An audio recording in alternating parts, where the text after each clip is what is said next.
Tapovanam Sri Satya Sai Satcharitra, the sacred life story of Sri Satya Sai Baba by Jandayala Venkateshwara Sastri, Day 4. Chapter 7. The All-Powerful, Creator, Preserver, Destroyer. I am the Atma that dwells in all living beings. I am the beginning, the middle, and the end of all things. All that you see in the cosmos, the moving and the stationary objects, is a manifestation of the Atma, Baba. Creation, Shrishti. To alter a living being into a non-living entity and vice versa is one of the sportive gestures, leelas, of God, as demonstrated several times by Bhagwan Sri Satya Sai Baba. Ant becomes beads. On the holy occasions of Fridays in the month of Shravan, married Hindu women customarily perform Gauri Puja, worship of goddess Parvati. A Hindu couple wished to avail of one such occasion to worship also the lotus feet, Pada Puja, of Swami. They requested Swami for permission, which was readily granted. They then gathered all the materials needed, but they could not get hold of black beads, which are essential for the puja. Black beads, which are held to be auspicious, are strung in necklaces and worn by married Hindu women. At the appointed hour, Swami arrived and took his seat. In their excitement, the couple totally overlooked the absence of the all-important beads and commenced the ceremony. Suddenly, a big black ant crawled out of a flower and offered at Swami's feet.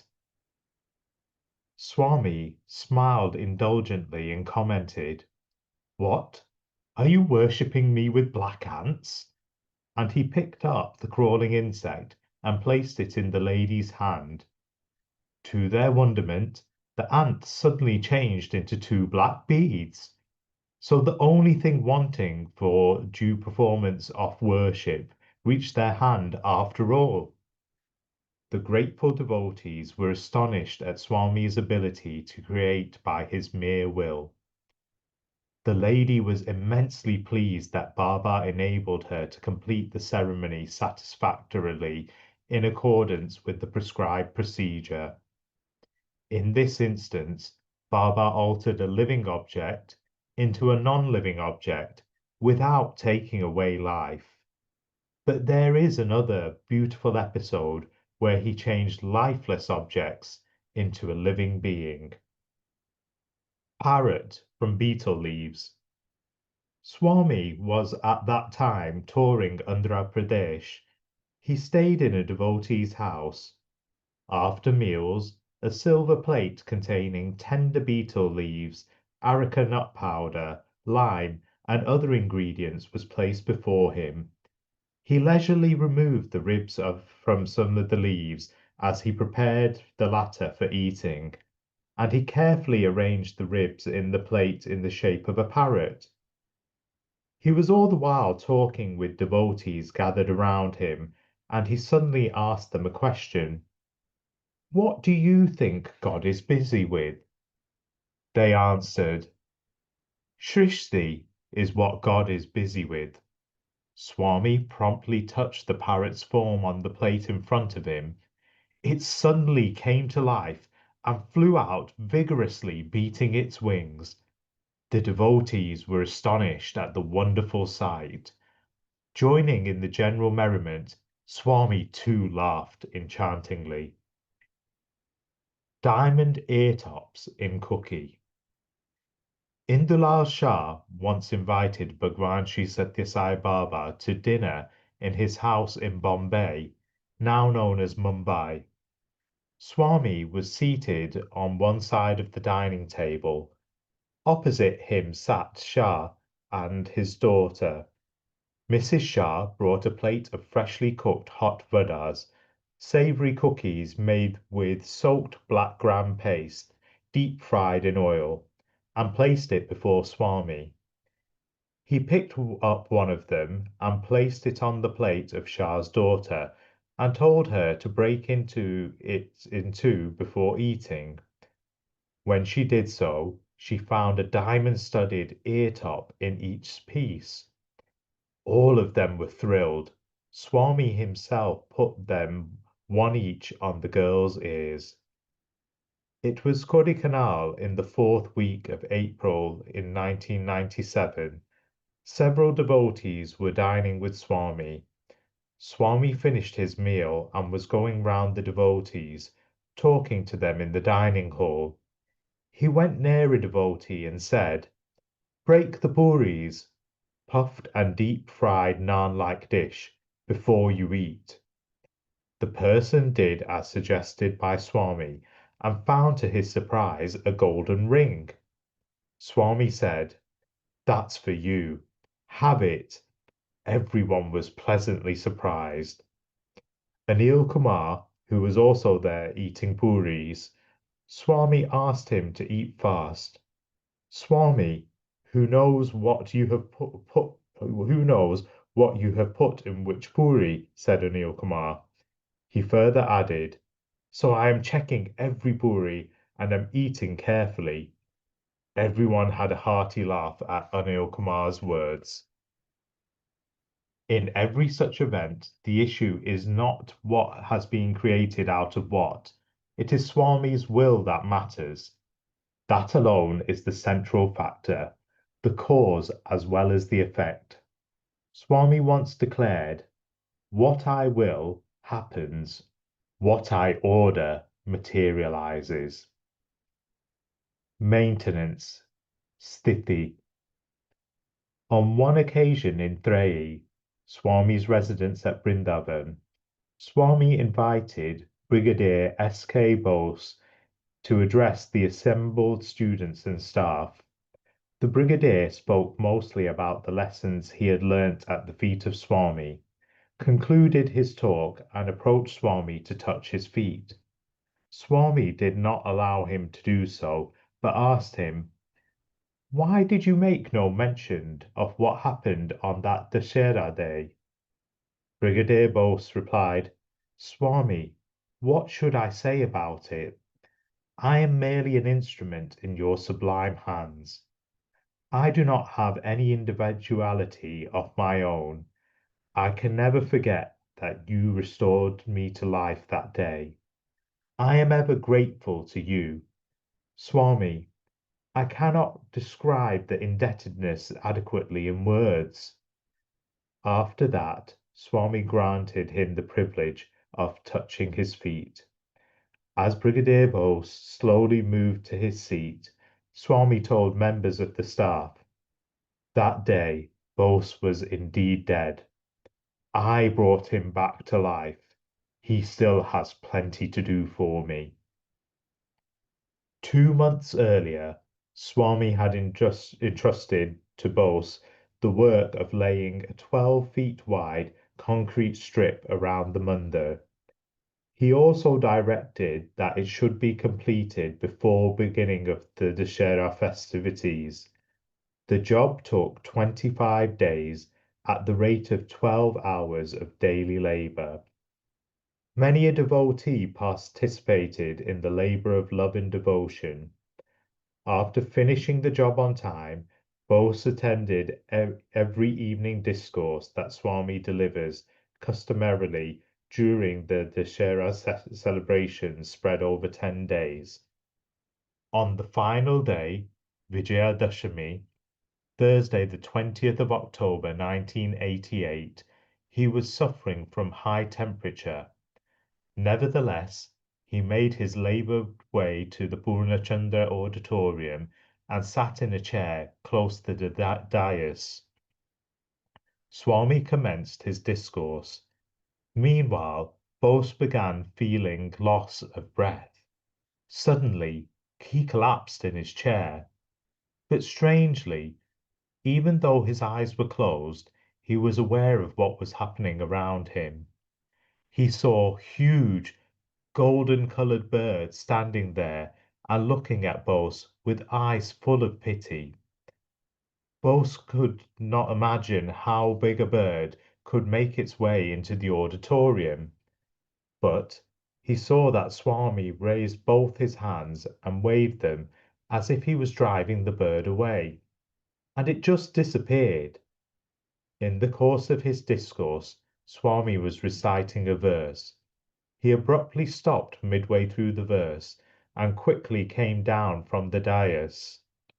He seemed to be holding something in his closed right fist, and he lifted up Bose by the shoulder with the left hand. Swami patted the back of Bose's head with the right hand. Probably he was holding Bose's life in the right fist, and while patting on the backside of his head, inducted life back into his body. Bose opened his eyes. He was surprised to see Swami standing close at hand, just by his side, that too on the holy day Vijayadashami. Wanting to touch Swami's feet, he extended his hand. Swami told him to get up and stand, but Bose continued to sit, offering salutations to him. Swami patted on his back to give him strength. He told him, "Stand up, come onto the dais, and take your seat near the door." Bose obeyed. Then Swami resumed his interrupted discourse and went on speaking for a full hour. The lifeless face of Bose steadily and gradually acquired the glow of life within that hour. About 2 months later, the sports day was being celebrated in the Hillview Stadium. At the outset, Swami hoisted the game's flag. Bose was present there and was thrilled to see on that flag the image of the celestial bird, Garuda, the vehicle of Lord Sri Mahavishnu. Bose remembered that it was the same bird that had sat over him on the Vijayadashami day with its eyes full of pity for him. Bose came to know much later that according to Garuda Puran, it is Garuda that carries saintly souls to heaven, Brahmaloka. Brigadier Bose was referring to this episode when he humbly pleaded with Swami that Bhagavan had restored his life and that it was beyond him to find words to describe his gratitude to him. You are embodiment of Atma. Baba once elucidated the nature of Atma and its relationship with the constituents of the physical body, like limbs, organs, senses, mind, intellect, etc. The essence of what he said is briefly given below.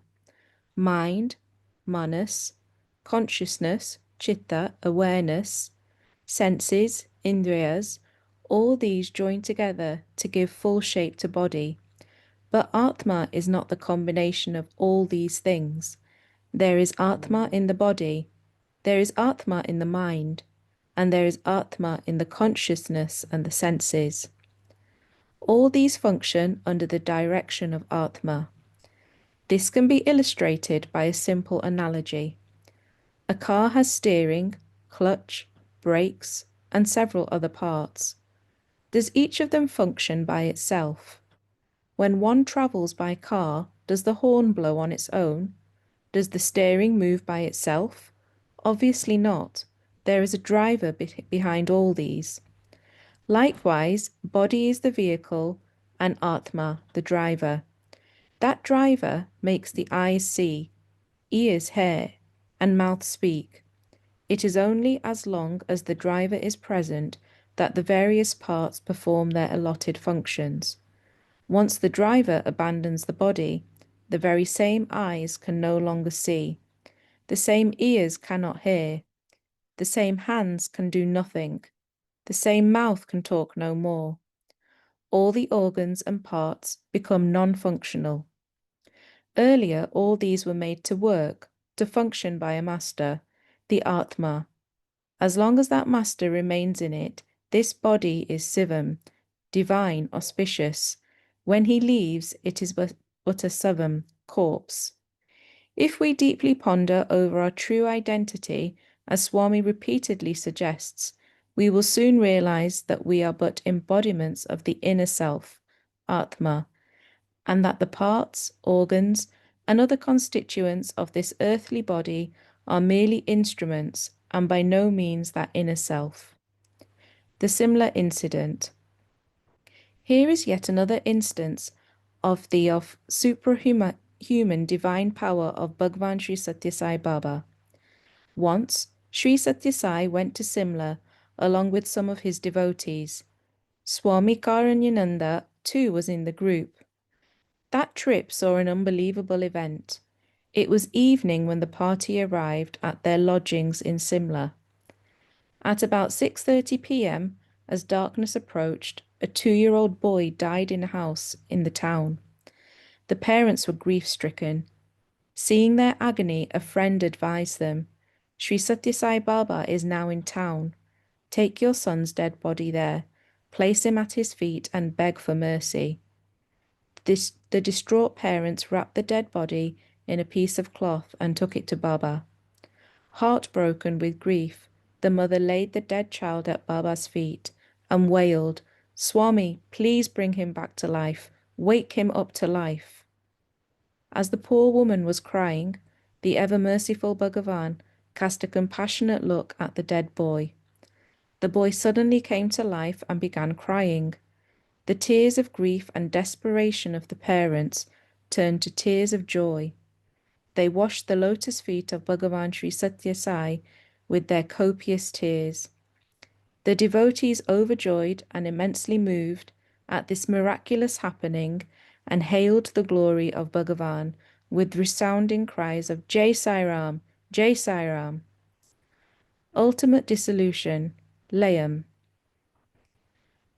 Karanam Sabama was a blessed soul who cared for Swami when he was a child and was known as Satyam, and loved him as if he was her own son. As the ever-swelling crowds of devotees arrived to have his darshan, the lady cooked meals and fed them. Through endless service to Swami and his devotees, she used to feel that her life's mission was fulfilled. When Prashanti Nilayam was being built, Swami told her one day that she would live for only one more year. Though somewhat taken back, she pulled herself together and devoted herself with more sincerity and devotion to Swami's service. Her health was so slowly deteriorating. Kith and kin of her natal home took her to their village to look after her. But she could scarcely endure separation from her beloved Swami, and returned very soon to Puttaparthi to do as much service as possible, despite her poor and deteriorating health. Time passed. Some devotees came to Puttaparthi to invite Swami to their place. Before leaving Puttaparthi, Swami promised Subhama that at the time of her demise, he would make it a point to reach her and place holy Ganga waters in her mouth. Soon thereafter, Subhama passed away. Some of the villagers recalled Swami's promise and talked about it mockingly, that Swami did not keep his promise of offering holy water to Subhama before her death. At that moment, Bhagavan was among his devotees in a far-off place near Tirupati. He set out for Puttaparthi, telling them that he had to go to Puttaparthi urgently. On his arrival, he was informed that Subhama had breathed her last several hours earlier. He found Subhama's body already with ants crawling all over. He announced, Subhama is not dead. She is still alive. But those around insisted that she had stopped breathing long ago, that she had indeed died, but that they were nevertheless keeping the body only for Swami's arrival. But Swami reiterated that Subhama was still alive.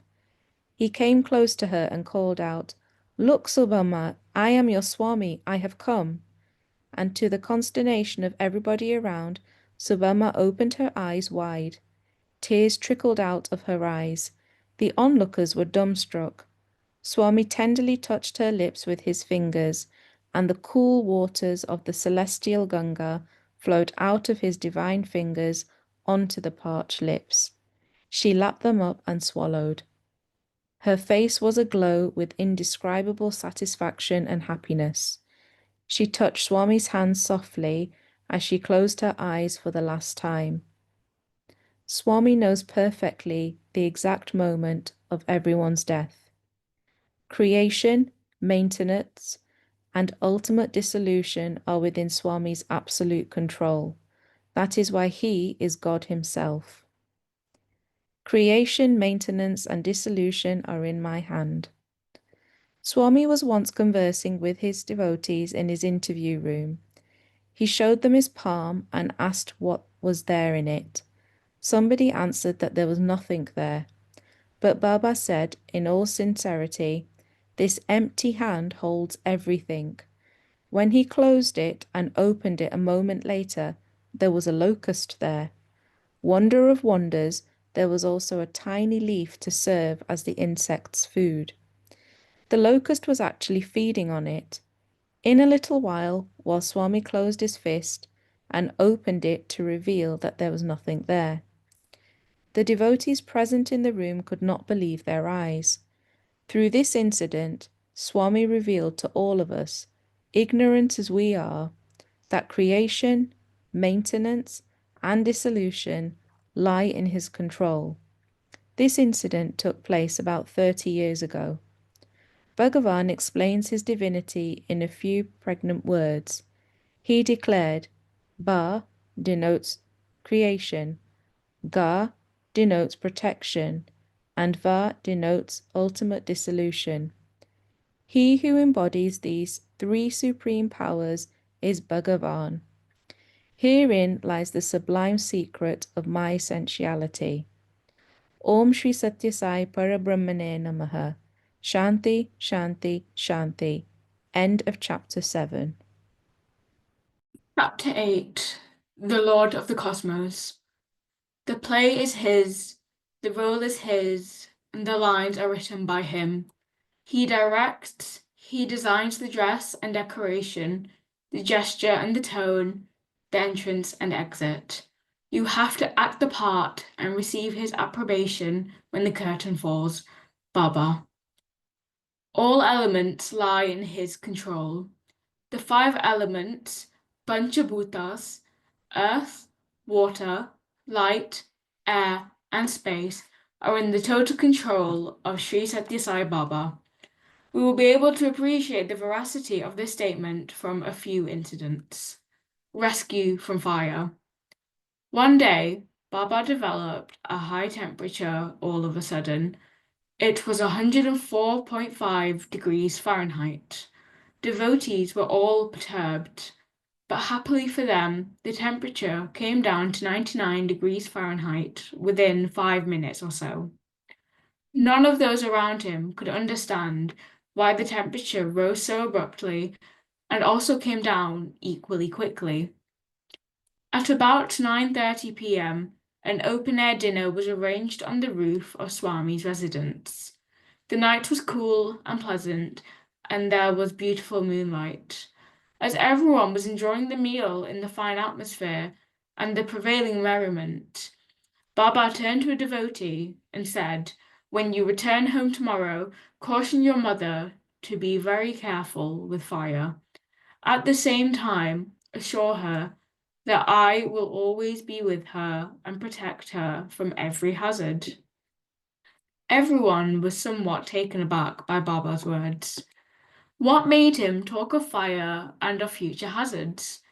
They pressed Baba to let them know what the matter was. Swami explained.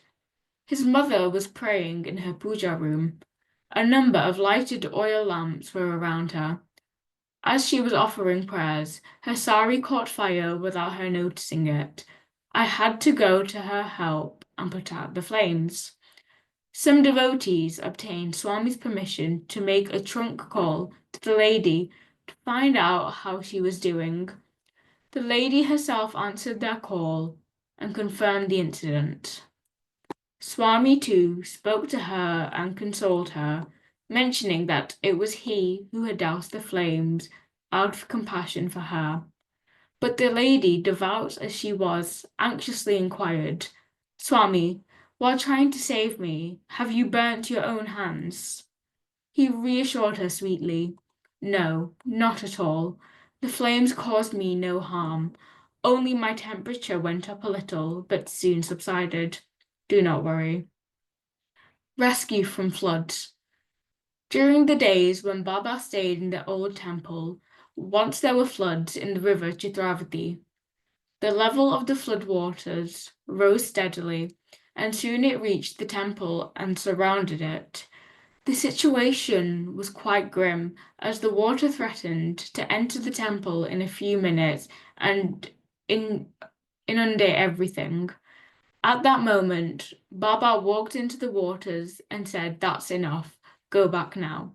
Suddenly, the flood began to recede. As described earlier, when for the first time the week-long Veda Purush Saptahanyana Yagna was performed, devotees thronged the Prashanti Nilayam in thousands.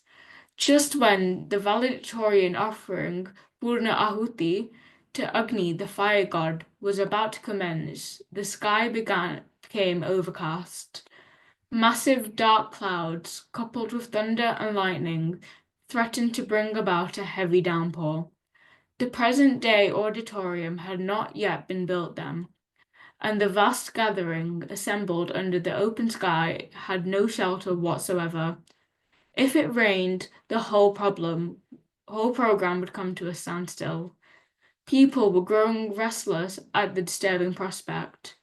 Noticing their anxiety, Baba assured them, Don't worry, there will be no rain.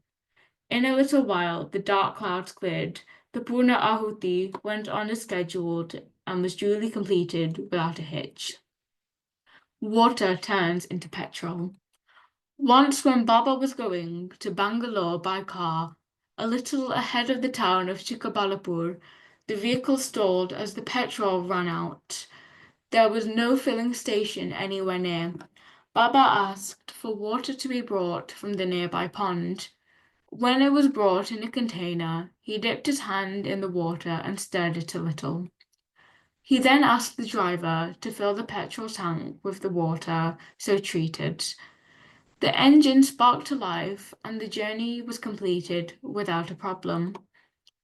On another similar occasion, Baba, accompanied by a group of devotees, visited Aurangabad and Ellora in Maharashtra and was proceeding by car to Hyderabad in Andhra Pradesh. On the way, the car stopped for want of fuel. At that time, petrol dealers were on a statewide agitation and went on strike, and there was no way to replenish the tank. Bhagwan just ordered the car run, and it started to run. After reaching Hyderabad, Baba told Sri Kasturi, without a single drop of fuel, we had to cover 150 miles. What talk of petrol, not even water, was available on the way this time to fill the fuel tank.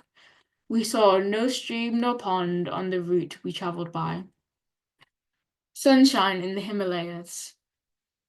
We have already read earlier that in June 1961, Bhagavan took his parents and some devotees on a pilgrimage to the holy shrine of Badrinath.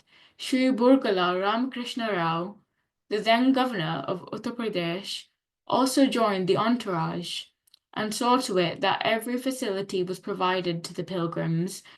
The trip from Rishikesh to Badrinath, situated in the higher reaches of the Himalayas where snowfalls are common, and back to Rishikesh was completed in just 7 days.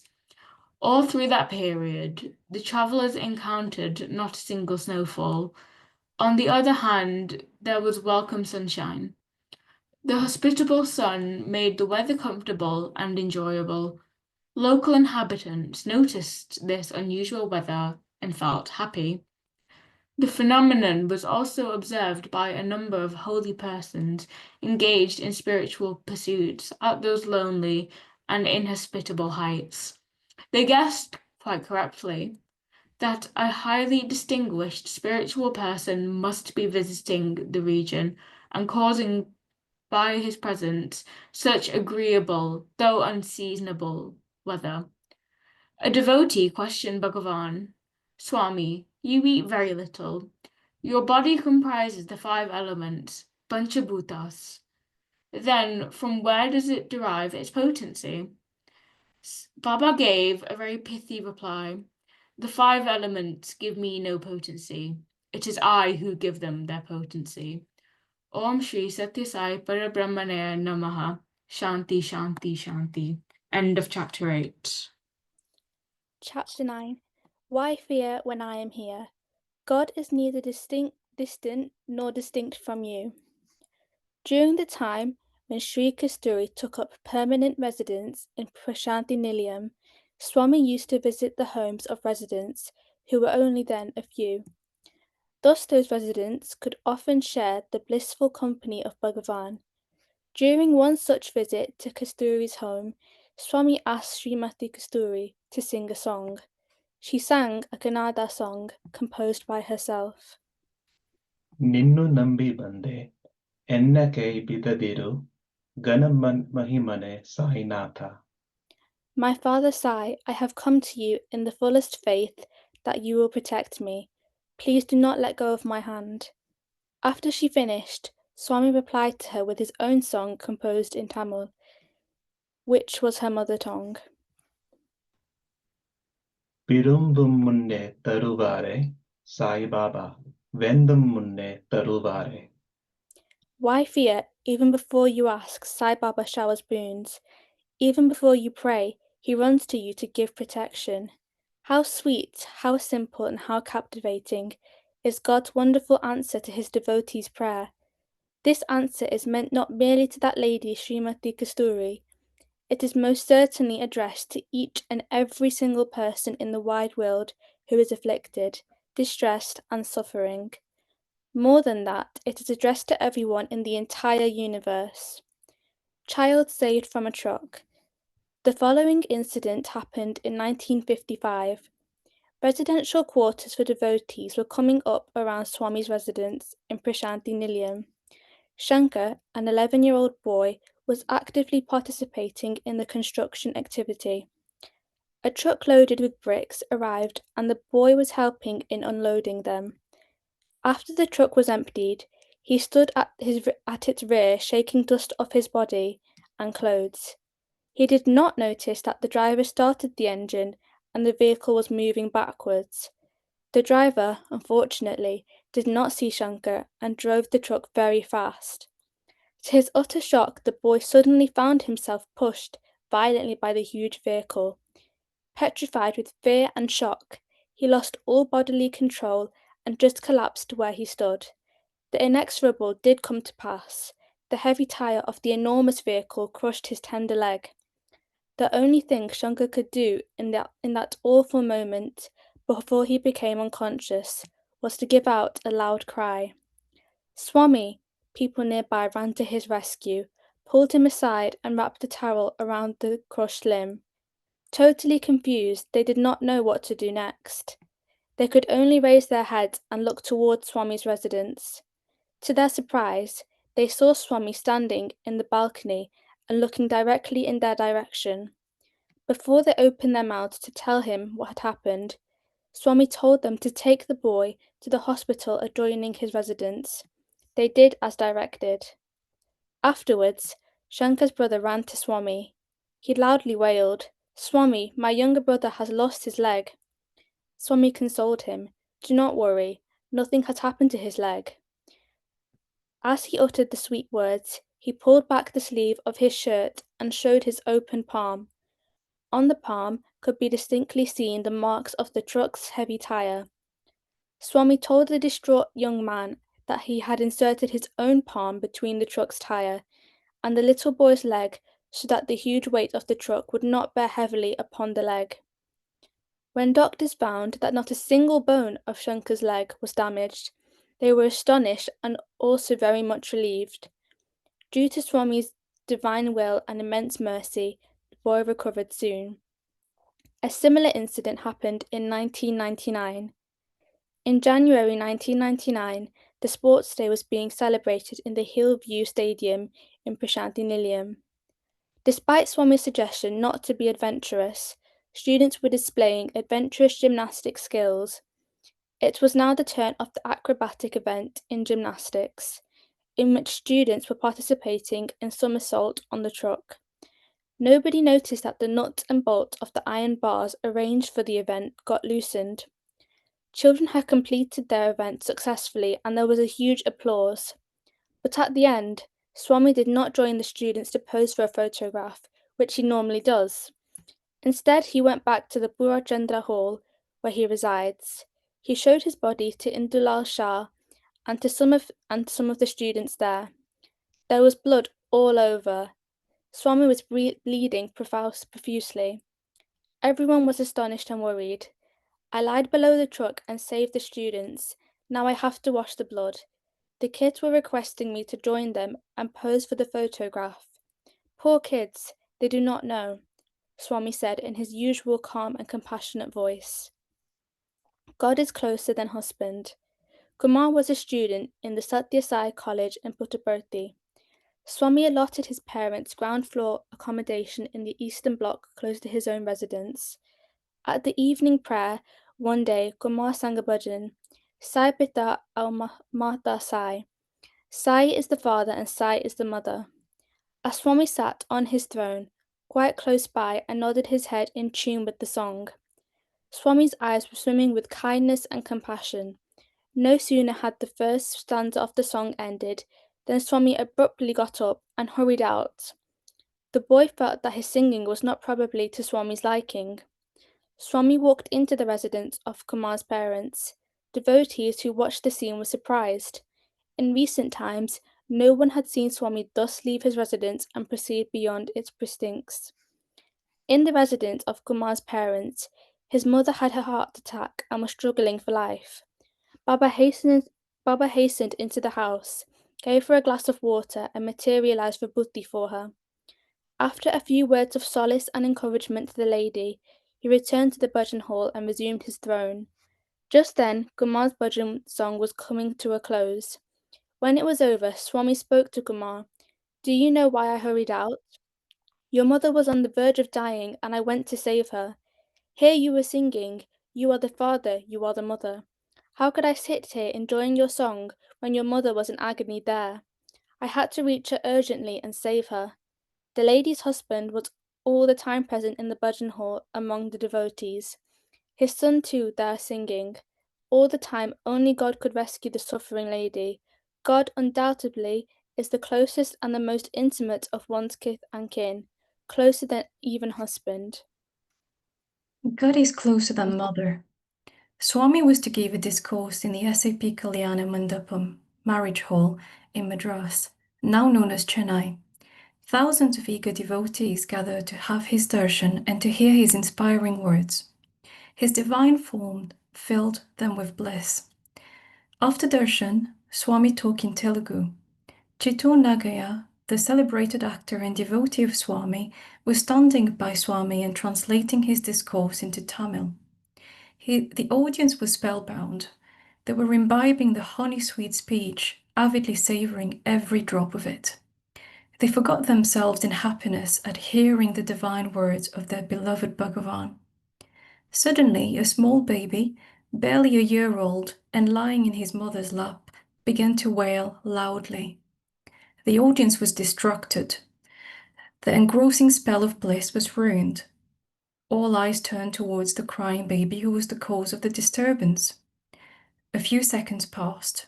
Everyone saw Swami on the dais, gently smiling. He extended his open palm towards the crying child in the Abhaya mode, a gesture denoting assurance of protection, but suddenly closed it into a tight fist. That very moment, the child fell silent.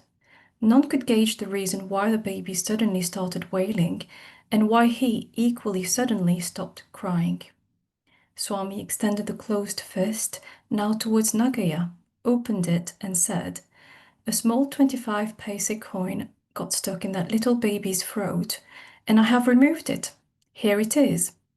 Sri Nagaya was completely overcome by emotions of surprise and happiness and immediately announced it over the microphone. The enraptured audience exploded into wild applause. Even though the little baby was right in her own lap, the poor mother did not know what had gone wrong with her child. It is obvious that more than even one's own mother, God is much, very much closer. Suicide averted. A young man was employed as an accountant in a firm in Calcutta, now known as Kolkata. His mother was Swami's devotee, but he did not share her faith. It so happened that he was accused of misusing the firm's money. Unable to bear the infamy, he even thought of suicide. His mother wrote to Baba requesting his permission to bring her unfortunate son to Puttaparthi.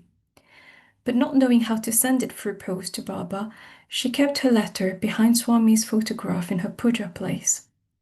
Meanwhile, the boy went to a bridge on the river Ganges. He thought that death would be easy if he jumped into the river. Just as he was about to do so, he heard a voice. Come to Puttaparthi, come to Puttaparthi. He was surprised. Puttaparthi, Puttaparthi, the words continued to ring in his ears. Thereupon he abandoned all thought of suicide and went to the railway station, purchased a ticket to Bangalore and boarded a train. Strangely, even the noise made by the running wheels sounded to him like Puttaparthi, Puttaparthi. When the train moved fast, the words sounded fast. When the wheels were slow, the words too were slow. On arrival at Bangalore, he went to the booking counter to purchase a ticket for his onward journey to Penukonda. The man at the counter knew that if any person asked for a ticket to Penukonda, he would most probably be heading for Swami's darshan. So he asked the young man, "Are you going to have Sai Baba's darshan?" When he answered in the affirmative, he was informed that Baba was presently right there in Brindavan in Whitefield in Bangalore. The young man stood there, somewhat hesitantly, but the words Puttaparthi, Puttaparthi once again began ringing in his ears. So he yielded to that call and asked for a ticket to Penukonda. In those days, to reach Puttaparthi from Penukonda, one had to cover several miles on foot. Even as the young man proceeded on the arduous way on foot, the words Puttaparthi, Puttaparthi never ceased to ring in his ears. He finally reached Puttaparthi at 8 p.m. and discovered that just an hour earlier, that is at 7 p.m., Baba had arrived at Puttaparthi. At that time, summer training classes were about to commence at Brindavan in Bangalore. In spite of that, no one knew why Baba had suddenly returned to Puttaparthi. When devotees inquired at this point, Baba explained, "Students who would be arriving at Brindavan for their summer classes have to be fed. I have come here to collect rice and take it to Brindavan." Next morning, during the public audience, Swami came close to the young man and addressed him, "Hey Calcutta, come in." In the interview room, Baba referred to the accusation against him in his office and told him not to get upset about it. He encouraged him and dissuaded him from putting an end to his life. He also told him to stay in Puttaparthi for 9 days before returning to Calcutta. In due course, the man went back to his job. He was thus saved by Baba in response to his mother's prayer, which she could not even send to him by post. His boundless compassion. Bhagavan Sri Satya Sai was once traveling by car from Bangalore to Puttaparthi. One of his students was driving the vehicle. Other cars with groups of devotees were following Swami's car. The ground was stony and rough, the terrain hilly, desolate, and silent.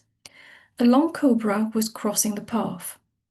The student driver of Baba's car noticed it from a distance. He could not, however, make up his mind whether to stop the car to save the cobra or to run over it. He looked back in the rear seat of the car and found Swami in Yoga Mudra, deep contemplation. He thought, Swami is fast asleep. If the car were to be suddenly brought to a halt, his sleep would be disturbed. Therefore he sped forward and ran over the cobra. After arriving at Prashanti Nilayam, the student alighted from the driver's seat, ran and opened the rear door for Swami. Swami got down and proceeded towards the veranda of his residence. The student was intrigued to find a wide smear of mud like broad strip on the back of Swami's robes. He said, "Swami, your garments are soiled on the back." Swami's reply was, "A little while ago I had to go below the car's tire in order to save that poor cobra." Om Shri Satya Sai Parabrahmane Namaha. Shanti, Shanti, Shanti. End of chapter 9. Chapter 10. The Master of Time. Om Kala Swarupaya Namaha. Past is past, it can't be recalled. Future, you are not sure. The given moment is now, present. The present is omnipresent. Baba. Several years ago, a lady called Sakamma lived in Prashanti Nilayam. One day she questioned Baba, "Swami, in the battlefield at Kurukshetra, the Kauravas ranged enormous forces, fully armed and ready to fight. In such a situation, how was it possible for Bhagavan Shri Krishna to recite to Arjuna the Bhagavad Gita, consisting of as many as 700 slokas? As Shri Krishna took his own time and Arjuna listened, ignoring the enemy's threat, how did the enemy keep quiet?" Swami did not answer her question there and then. That evening, Swami, along with several of his devotees, went as usual to spend time on the sands of the river Chitravati.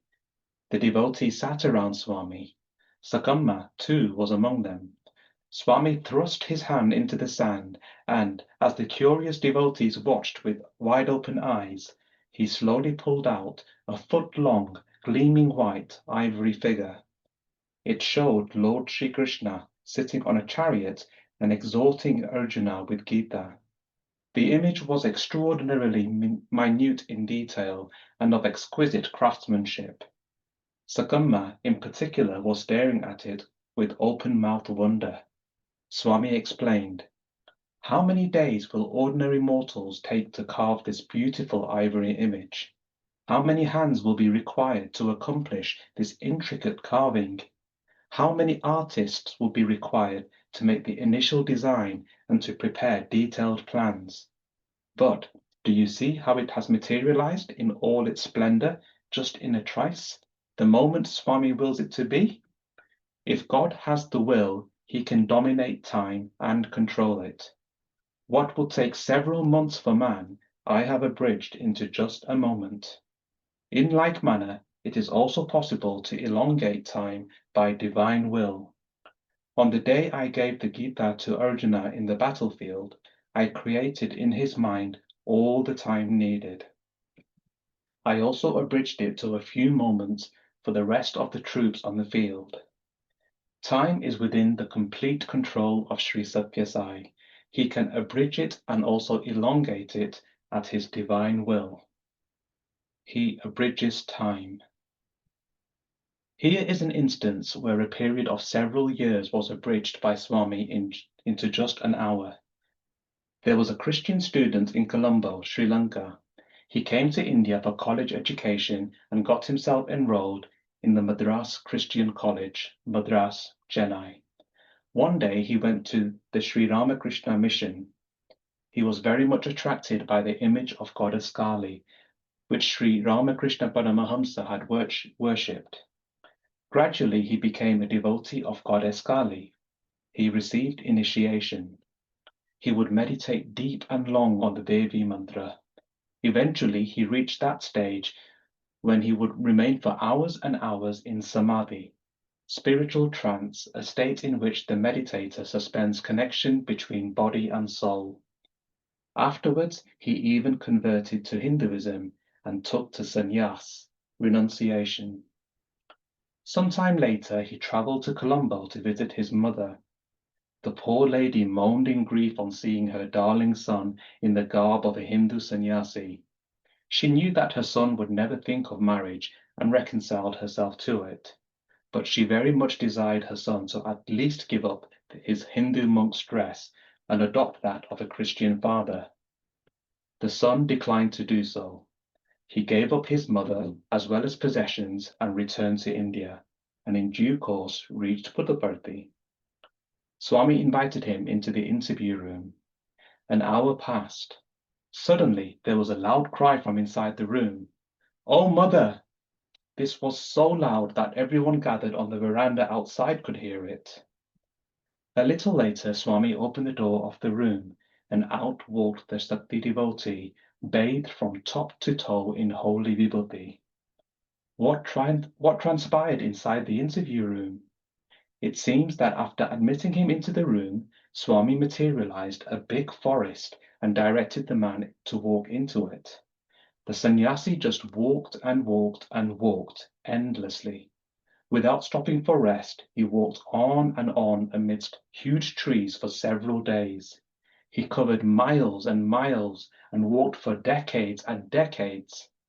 Then, suddenly, Swami ordered him, "Stop, turn around and look behind." The sannyasi stopped, turned around, and stood transfixed. What did he see? The same goddess Kali, whom he had so ardently worshipped ever since childhood, was standing right in front of him in all splendor. For several years, this sannyasi had been wishing that he should remove himself to remote forests to spend long years there in meditation.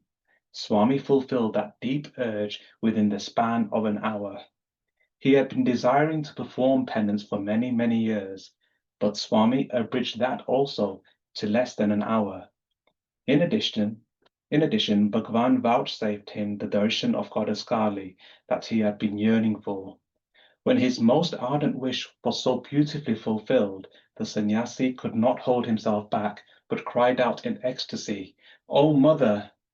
On hearing this cry, which emerged out of the inner recesses of his heart, Bhagwan responded in melodious voice, "My dear man, there is no need for intense penance in this Kali Yuga. It is sufficient if you remember your favorite deity's name and incessantly intone it mentally. Only through Namasmaran will you attain fulfillment." So saying, Swami materialized copious vibhuti, poured it all over the delighted youngster, and blessed him. He elongates time. We now come to the incident when Bhagwan Sai Baba extended a time span of 30 days to 30 years. Those were the days when Lal Bahadur Shastri was the Prime Minister of India. When Tyagaraj, a senior officer in the central government, had some health problem, he went to Bangalore for a medical checkup. After thoroughly examining him, doctors diagnosed him as a cancer patient and declared his life expectancy to be just 3 months. They also told him, "Sir, if you don't mind, we have a suggestion. There is only one remedy for your disease, and that is to pray at the lotus feet of Bhagwan Sri Sathya Sai Baba and request him to save you. There is no other way." Dr. S. Bhagavatam, Baba's devotee, is presently right here in this hospital. Swami is coming here tomorrow to visit him. You may avail of this excellent opportunity. But Tyagaraj declined the advice. He added, "I am a senior officer in the central government. I do not need to fall at the feet of any Baba. I can afford to get proper medical treatment anywhere." He followed his own counsel and went here and there for medical help.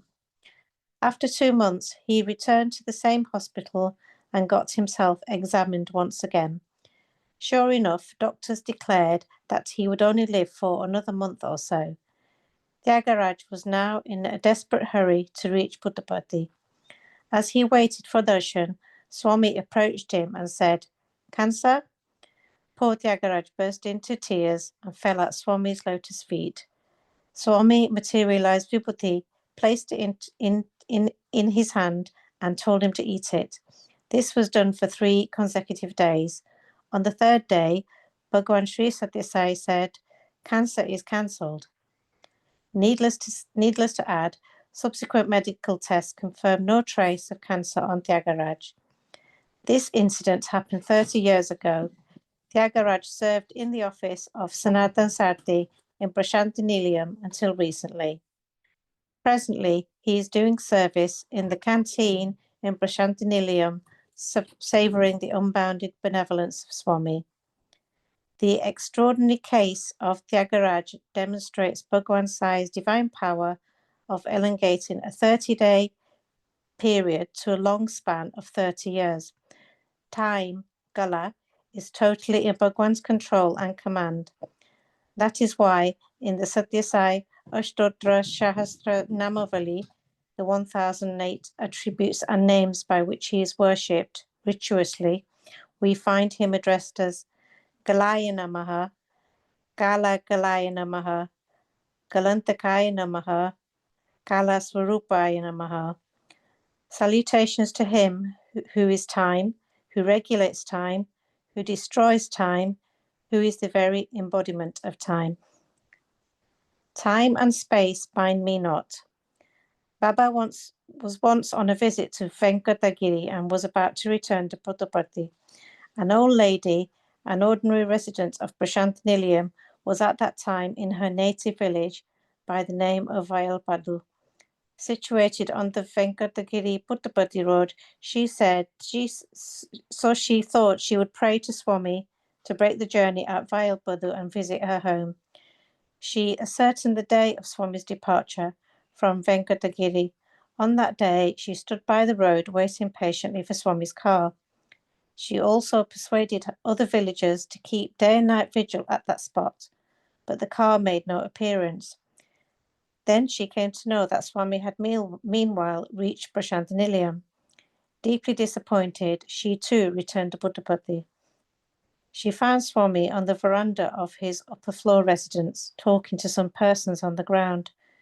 She pushed herself forward and, without stopping for breath, asked loudly, "Swami, our villagers and I stood on the wayside near Vayalpadu waiting for you. We kept day and night vigil.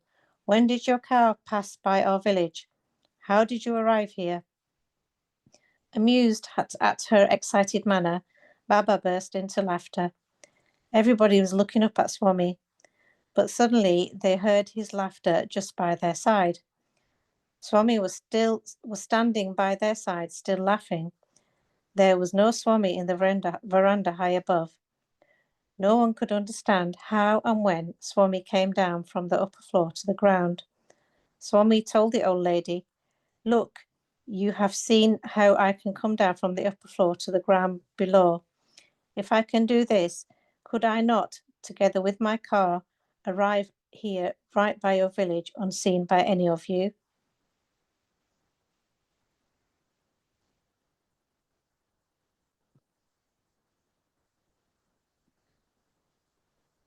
Aneka Rupa Rupaya, assuming numerous forms.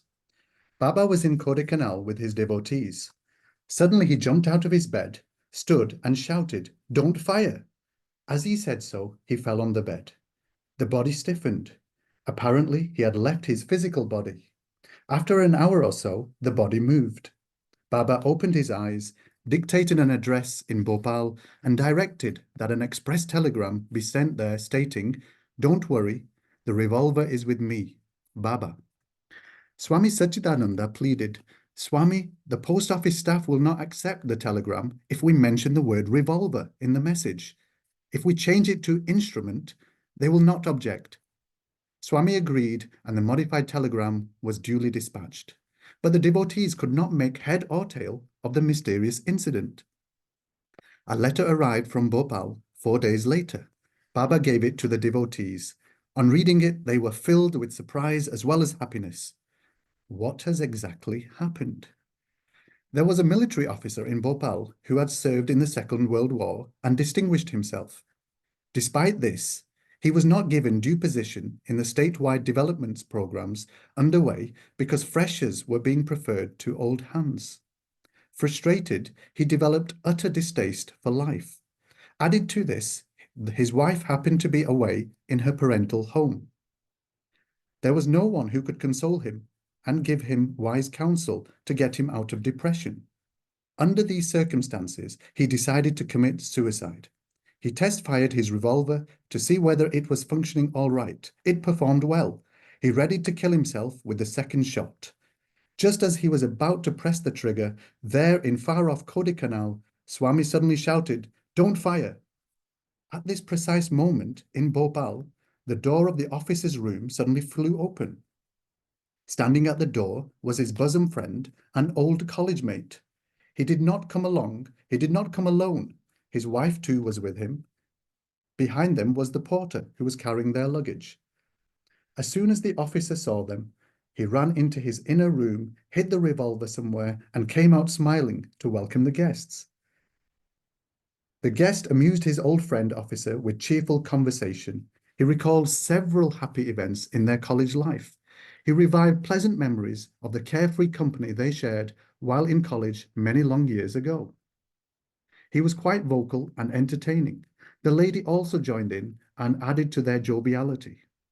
The warmth and the friendliness of the visitors soon drove away the officer's misery and restored his mental equanimity. The visitors soon noticed that the officer's wife was away, so they said that they wished to go to another friend's house. They also incidentally mentioned the other friend's address, where they were planning to proceed. The officer tried to persuade them to stay on, but they excused themselves. Promising to come and stay on their next visit to Bhopal, they took leave of the officer. The officer now searched for the revolver hurriedly hidden a little while earlier. It was not found despite a thorough search. Suddenly, he remembered Satya Sai Baba. Some time back, he had gone to Puttaparthi and had Swami's darshan. His wife was a devout follower of Baba. So he concluded that this was all Baba's Leela. Locking up his house, he went in search of his college fellow at the address given to him. But he was told that no visitor had come there. Just as he returned to his home, an express telegram from Kodaikanal arrived. It read, "Don't worry, the instrument is with me, Baba." On reading it, the officer was overcome with remorse. To express his gratitude, he wrote a detailed letter to Bhagavan. It is through that letter that Baba's devotees also learned about the full details of the incident. It is worthy to note that to save a devotee, Bhagavan assumed 3 human forms: the officer's friend, and his wife, and the porter, all of them simultaneously, at the same spot, and at the same time, which makes it an extraordinary event with profound significance. It also establishes, yet again, that time is under Swami's control. This is the meaning of the Vedic dictum, Ekoham Bahusyam, the one will to manifest into many. The incomprehensible. It happened around 1988. There were about 1,400 students in the hostel of Swami's College in Brindavan at Whitefield near Bangalore. Bhagwan Sri Satya Sai visited the hostel one night. The delighted students respectfully stood in his presence. Suddenly, the electricity went off. In the darkness, Swami moved quietly towards a boy and whispered to him in his ears, "Atul, I will give you something. Hold your hand." The boy extended his open hand and Swami placed a laddu in it. He further whispered to the boy, "Don't show it to anybody. Put your hand behind you." Suddenly, the electricity was restored. Bulbs came back to life. Atul looked around. Surprisingly, all the 1,400 boys assembled there were keeping their hands behind them. Everyone was having a laddu in his hand. That is Swami. Everyone was having a laddu in his hand. That is Swami. We get astonished at the amazing leelas. Our reasoning power abandons us. Tongue fails us. Mind refuses to function. Nothing can be understood. How can we comment upon, much less explain, such displays of Swami's divine sport? That is why it is said, Yato vacho nivartante aprapya manasa saha, meaning that the universal absolute cannot be reached or comprehended by the bodily senses or by mind. He arrives unnoticed. Mudanali is a small town that is located on the way, on roadside, from Puttaparthi to Bangalore. There is a Swami school there. In February 1993, the school was to celebrate its anniversary. Teachers and students invited Swami to grace the occasion, and Swami gave his consent. But on the given day, he did not come, even though the expectant teachers, students, and invitees waited and waited long for him. The cultural programs Children's dance and other items were gone through without Swami's presence. In due course, even as everyone waited eagerly for Swami's arrival, the entire program was over. There was a cloud of disappointment, casting a dark shadow over the celebrations. Later, the photographs taken on the occasion were developed and printed. To everybody's astonishment, one of the photographs taken during the dance items showed Swami standing among the dancing children. Not only that, Swami was seen in that picture not at one single place, but at 5 different places, wearing a different dress at each place. Om Shri Satya Sai Parabrahmane Namaha. Shanti Shanti Shanti. End of chapter 10.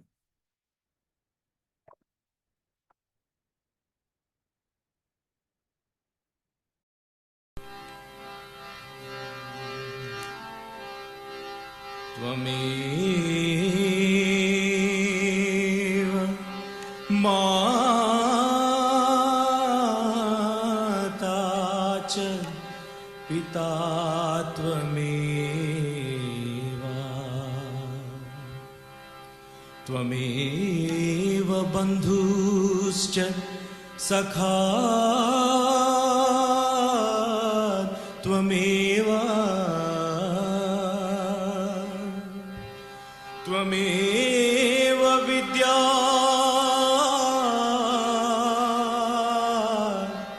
Dravinam Tvameva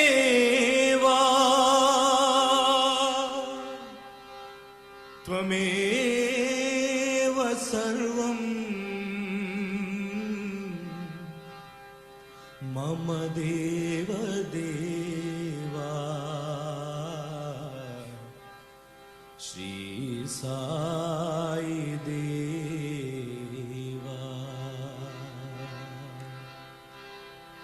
Sai Pitar Mata Sai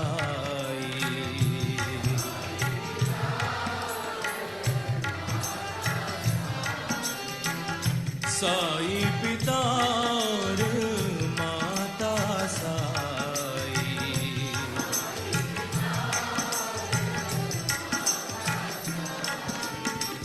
Deen Dayala Data Sai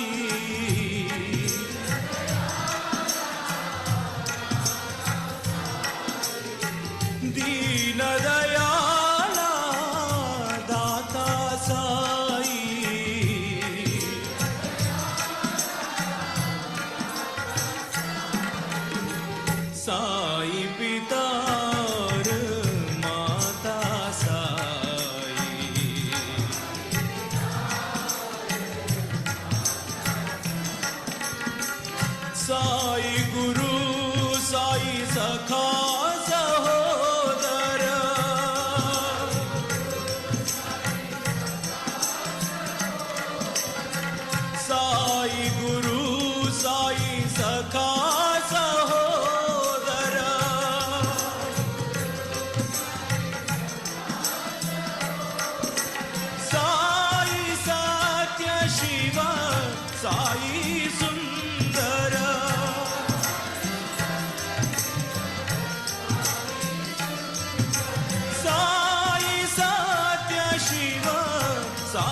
समस्तलोकाः सुखिनो भवन्तु समस्तलोकाः सुखिनो भवन्तु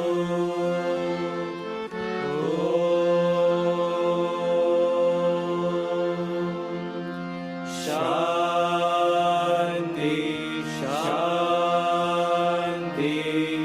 शान्ति जय बोलो भगवान श्री सत्य साई बाबा जी की जय।